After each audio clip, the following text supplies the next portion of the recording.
Welcome back to the Derek Smith Spiel. This is another weekly sports update, June 17th through 23rd. Let's get it started in our shortest subject this week, the NFL. Starting in LA, the Chargers. They are now wearing resume patches on their jersey. I saw this on Instagram. I saw a picture of it. It actually looks pretty cool. It's like the mini captain patches, but it has, like, if you're on the All-Pro team, a Pro Bowler, Super Bowl wins, MVPs. It has stuff like that you just sew onto your jersey. It's a pretty cool look, right on your front pectoral. Coach Harbaugh put patches on the jersey because he loves seeing a resume. He said it reminds him of like a general in the army. He also wants the players to have something like that on their jersey, almost like a varsity jacket. That way, when they hang up their cleats and retire, they can keep their jersey and see all of their accomplishments in their careers just on that one article of clothing, which is a really cool idea. I'm a huge fan of it. It would honestly, I'd like to see the whole NFL adopt it, but at the same time, I think it would be cool if it was just a Chargers thing. That's a unique idea. Surprised it hasn't been done before. I'm a big fan of the resume patches on the Chargers jersey.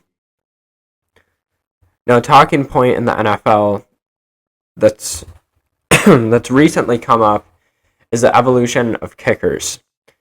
In this 70-year NFL history, 2 60-yard field goals were made prior to last season. Last season, Brandon Aubrey made 2 60-yarders in the first 4 weeks of the 2024 season. Justin Tucker has made a 66-yarder and Matt Prater has made a 64-yarder. 60-yard field goals are still uncommon, but you really aren't shocked when you see that kickers make them. However, 50-yard field goals, they seem automatic now.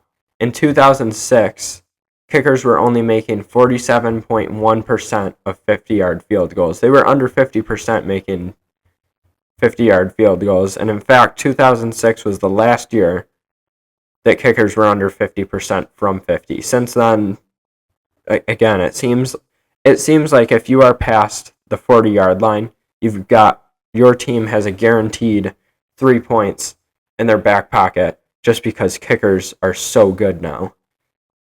And this phenomenon, it's been studied. Reasons that kickers are just so good now. They think it's technology. There's so much stat tracking now. It's probably most apparent in baseball. But the next gen stats that's on Amazon Prime. You can watch a next gen stat game. It's almost distracting. You see the speed players are moving, the most efficient tackle route. It's overwhelming. The technology is better. Obviously, the training is better after years of coaches and kickers studying and figuring out what works best. There's better tips out there. But there have also been rules making the long snapper more protected and giving the holder and kicker less stress. That's also contributing to kickers making more field goals. And honestly, every fan is guilty of it, getting mad at a kicker if they miss a field goal. Something that might be said is if you're a kicker in the NFL, that's your only job. You shouldn't miss field goals. And I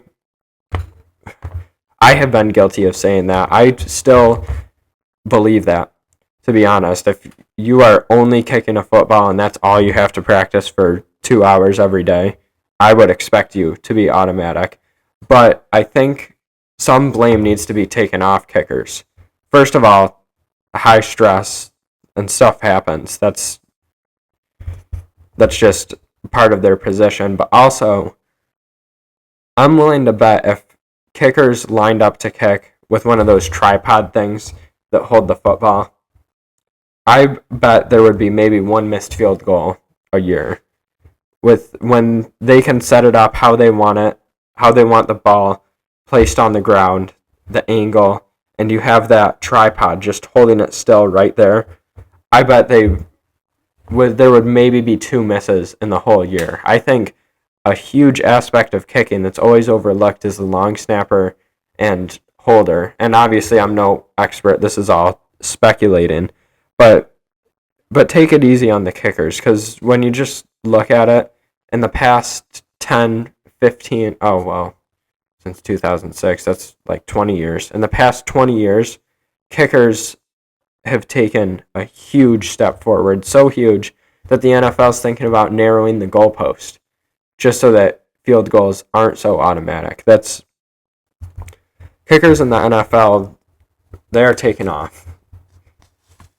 They are taking off, and it really is a subject that should be studied a little bit more. Just special teams just gets a lot of crap in football, a lot of crap. But moving on to the MLB, let's take a look at what each team is best at. And I'm not going to go through all 30 teams, but I am going to go through a lot. There are some pretty interesting stats as far as what each team is best at. The Arizona Diamondbacks have the best OPS, on-base plus slugging, when ahead in the count. And the count is, their OPS when ahead in the count is 1.102, I should add.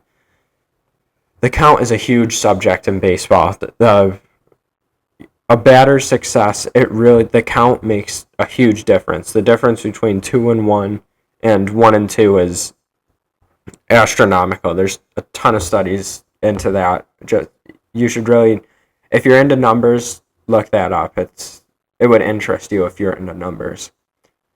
The Oakland Athletics, they have the most successful challenges with 15. The Atlanta Braves have the most defensive runs saved with plus 47. This one to me was the most interesting though. The Baltimore Orioles have the heaviest team by average weight with an average weight of 219 pounds. It kind of makes you wonder, like, the Orioles are having a very disappointing season. It's kind of disappointing that they have to dig that deep to find what the Orioles are best at. Baltimore is really feeling it this year. The Cubs have the highest first pitch strike percentage with 66.5.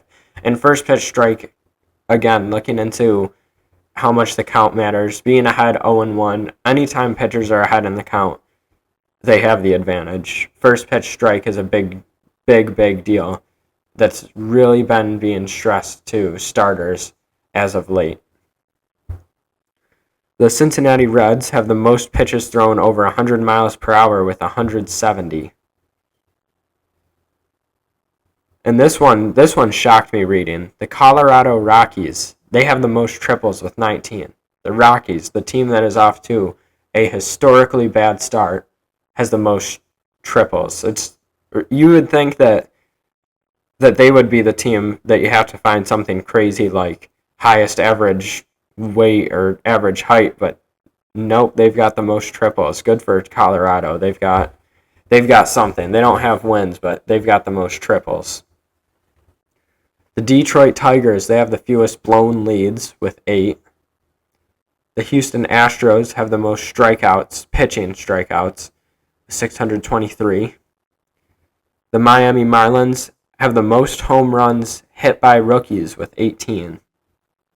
The Brew Crew, the Milwaukee Brewers, they are the fastest team by average sprint speed with an average sprint speed of 27.9 feet per second.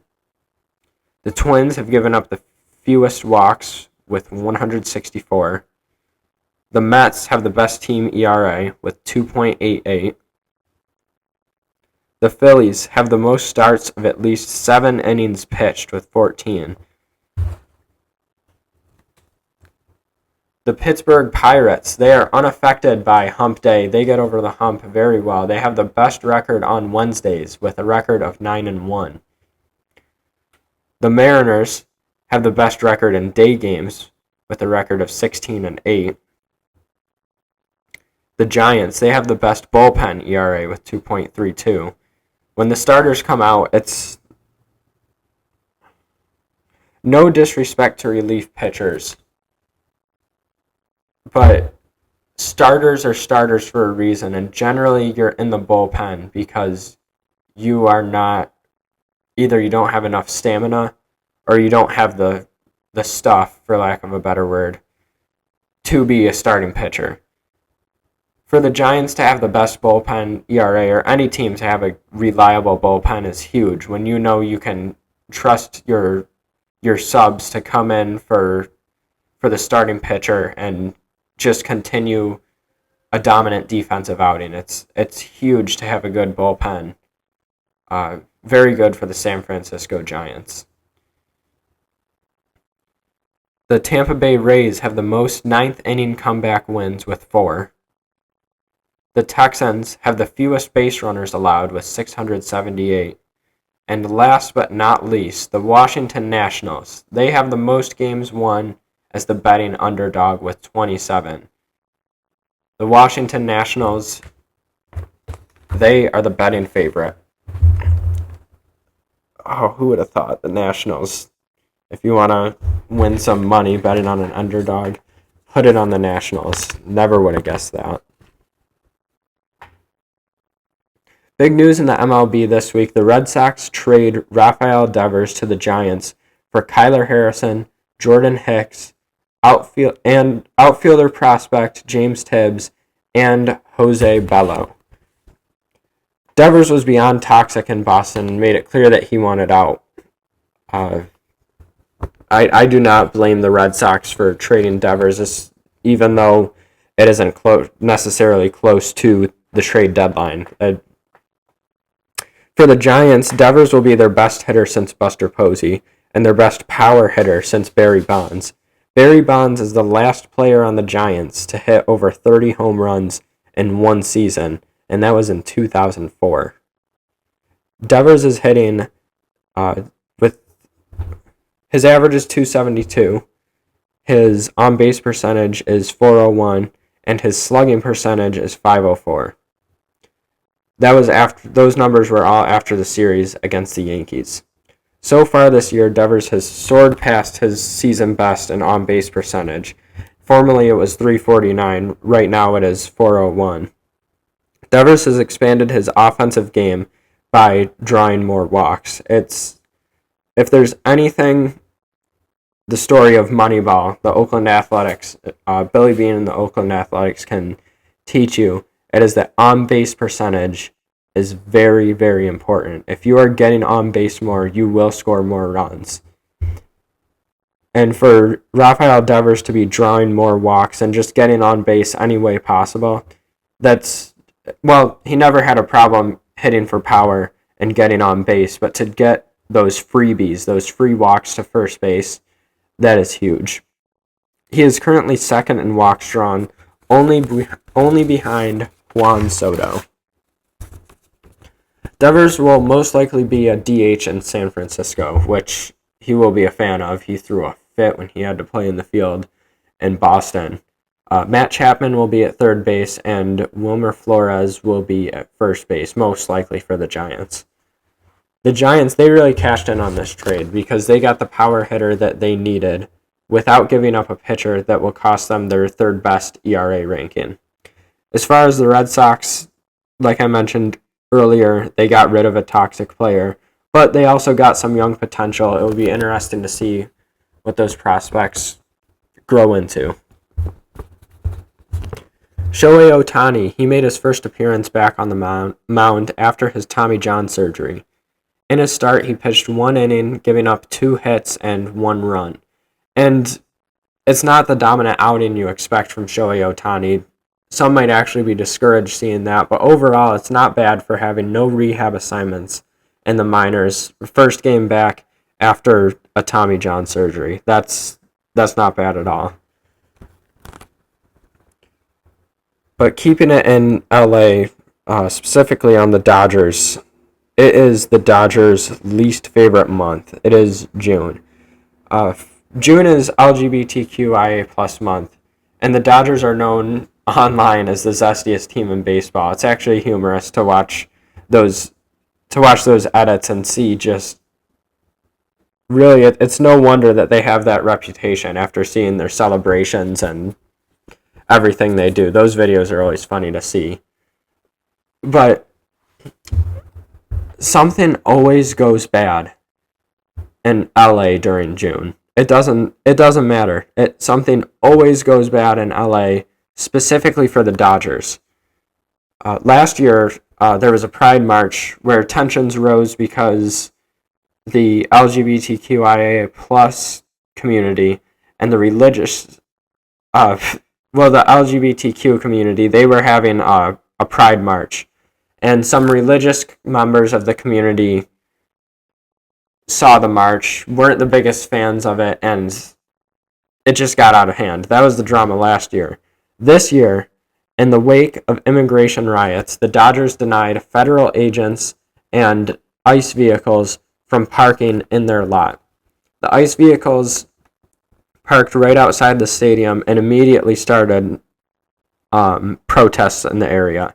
Not the vehicles and the members themselves, but when people in LA saw the vehicles, they were not happy.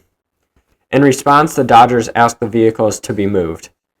The vehicles were white vans, and they were parked in Lot A of the Dodger Stadium, and the security guard, rightfully so, told them to leave the private property through Gate E. The problem was that led the vans straight to the protest. The protests were right outside of Gate E, and that just started a bunch of problems. Not only did the whole white van incident happen, but also Latin singer Neza performed the national anthem in Spanish despite the Dodgers asking her not to. And because of all this, the Dodgers are getting a ton of heat for not voicing anything or taking a stance during the riots, taking a stance on immigration. But at the end of the day, they really shouldn't be getting heat for that. They are a baseball team. They're performers. They're really entertainers and athletes. They are not politicians. They should not voice their opinion on immigration or any political issue that is happening, even if it's right outside their stadium. The Dodgers and the organization should not be getting any heat because of things out of their control and because they are not trying to be politicians. That is just ridiculous. But June's almost over. June is almost over, and the Dodgers will be back to being the most dominant team in baseball with no hate right outside their stadium. Let's take a look in the UFC. UFC Fight Night between UFC Fight Night Buckley versus Usman. That was a night of controversy. The Paul Craig-Rodolfo Bellato fight was ruled a no decision after Paul Craig knocked out Rodolfo with an illegal upkick from full guard. To try and explain that a little better, basically, Paul Craig was on his back. He had gotten knocked down, taken down. He was on his back. And Rodolfo was going to get on top of Paul Craig. And as he was doing so, his knee touched the mat, making him a grounded opponent. And Paul Craig kicked up from his back, hit him in the face, and that is illegal because you cannot kick a grounded opponent. Just to try and paint a picture in your head if you cannot visualize it. The fight ended in a no decision because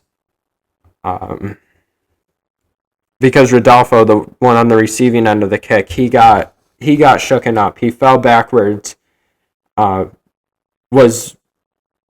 to be knocked out, and they couldn't give Paul Craig the TKO win because it was technically illegal.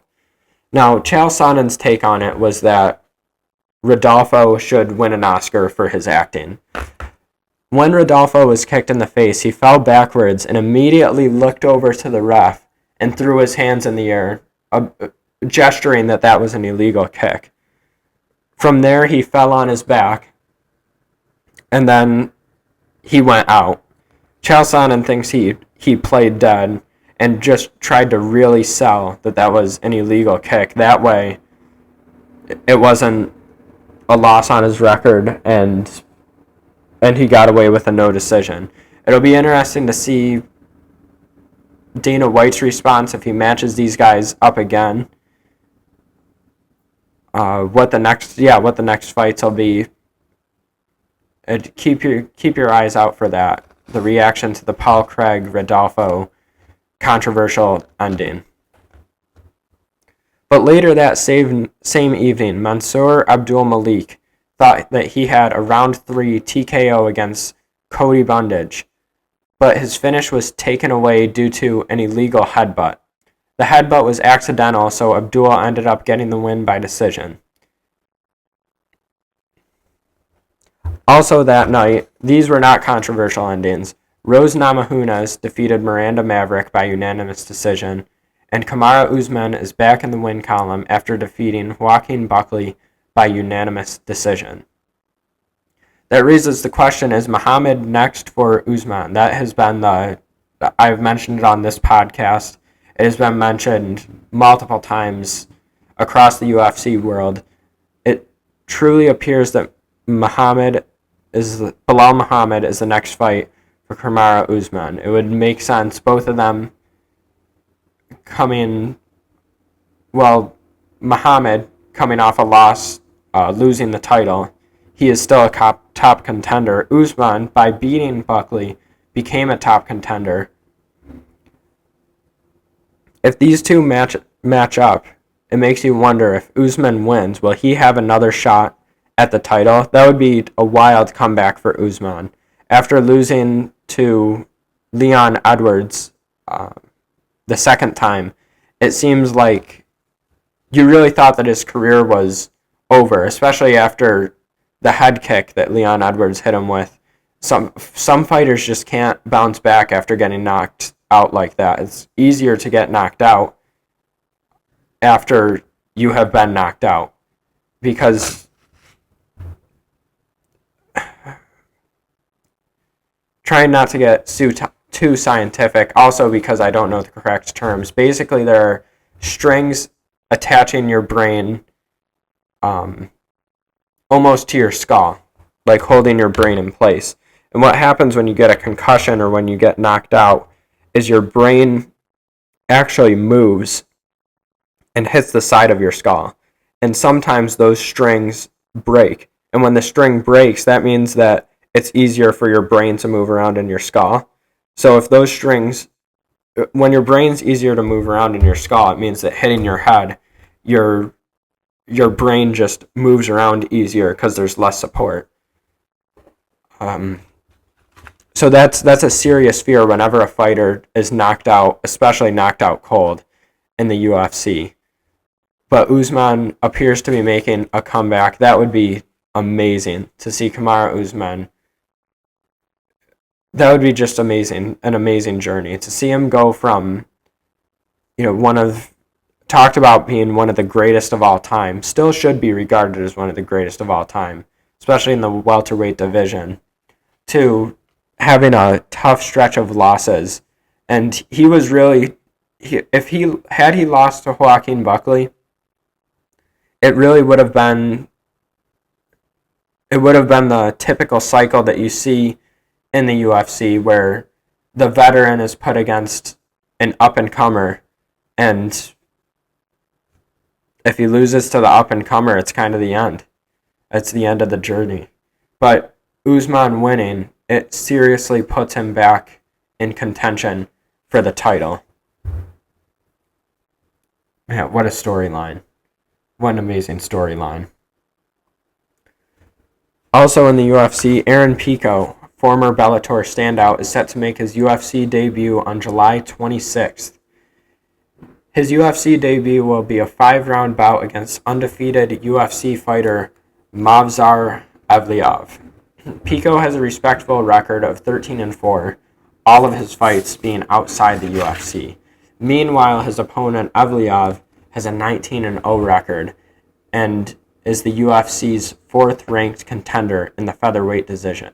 It is thought that the winner of this fight may be next in line to face Alexander Volkanovski for a shot at the title, but it almost seems like an unfair test to put Aaron Pico, who has not fought in the UFC yet, against a fourth-ranked contender, an undefeated fourth-ranked contender, who has no finishes in the UFC, but still, Evliov has been there. He's had all the emotions going into the octagon. He earned his fourth-ranked position, and to go up against a guy who's never fought in the UFC, has 4 losses on his record, is dangerous, but he hasn't gone through a UFC walk before. It'll be interesting to see how Aaron Pico responds to such a big stage. But most notable of all, the biggest thing on this podcast, the biggest thing in the world right now, especially the MMA world, is Jon Jones. And this let me take you through my thought process on Jon Jones this week. Earlier in the week, he vocalized on podcasts, and it was all over social media, that he is not focused on fighting. He is not considering fighting Tom Aspinall at all, and it's the least of his worries. He said that when and if he gets the drive to fight again, he will go at it with everything he has, but right now he doesn't have the drive or will to fight. So that made me think, what is next for Aspinall? It feels like he needs to move on so that he doesn't waste his prime just waiting for Jon Jones to come back into the octagon. But at the same time, it's a weird situation because he technically isn't the champion. He's the number 1 contender, and he's basically cleaned out the whole heavyweight division. So does he really have another option but to wait for Jones?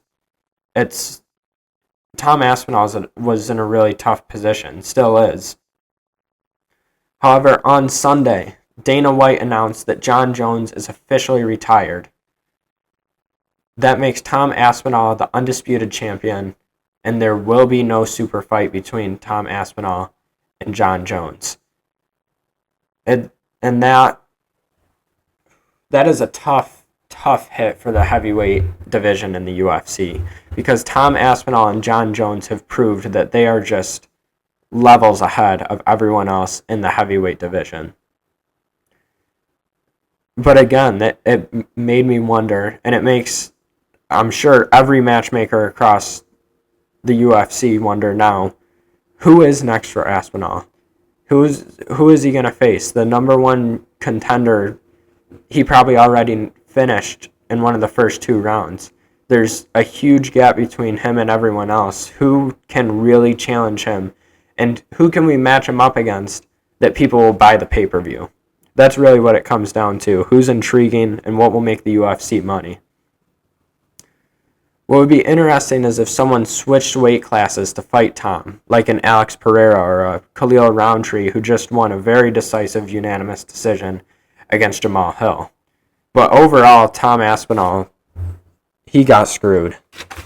But I'm glad the waiting is finally, at least waiting for Jon Jones, is over for him, and he can continue on to the next chapter of his career.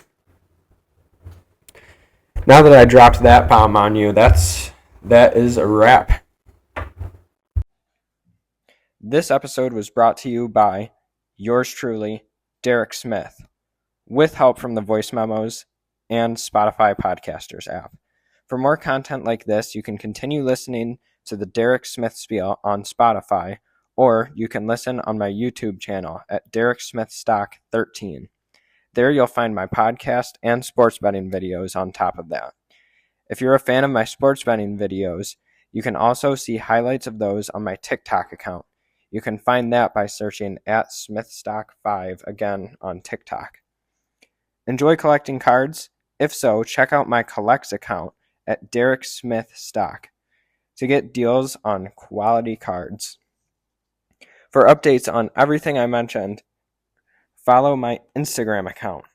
You can find that by searching Derek Smith Stock 13 on Instagram. Not interested in sports? Then go to YouTube and watch Dylan Smith Outdoors YouTube channel.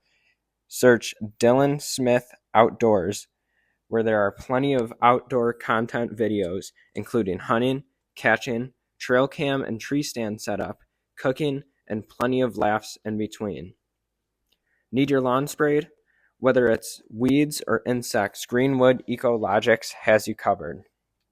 If you need help making your lawn greener than your neighbors, call Greenwood Ecologics at 585-739-1610. I repeat, 585-739-1610. Finally, thank you for listening to this production of the Derek Smith Spiel. Every view or listener is appreciated. I'll catch you later.